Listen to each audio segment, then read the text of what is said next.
dong. Kang kena juk nek Tuhan.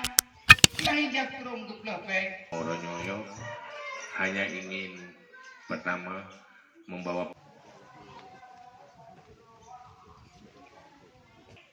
Syederalun Barisan Muda Umat atau BMU kembali menyerahkan 2 rumah bantuan untuk kaum duafa.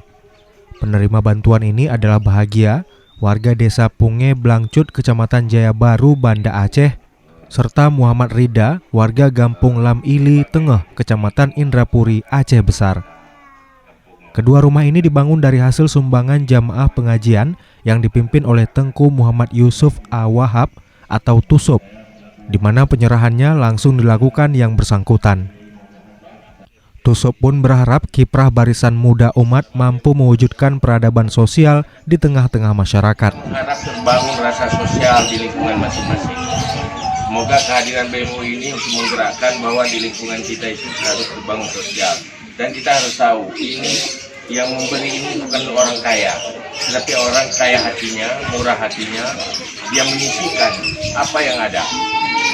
Malah ini sedekahnya untuk rumah ini ada yang 10.000, ada yang 5.000. Tapi di saat kita banyak yang berinfak, yang peduli jadi sebuah rumah. Maka kita harap di sini sudah Dari Banda Aceh, Syederalun Tengku Zulkhairi, Serambi On TV.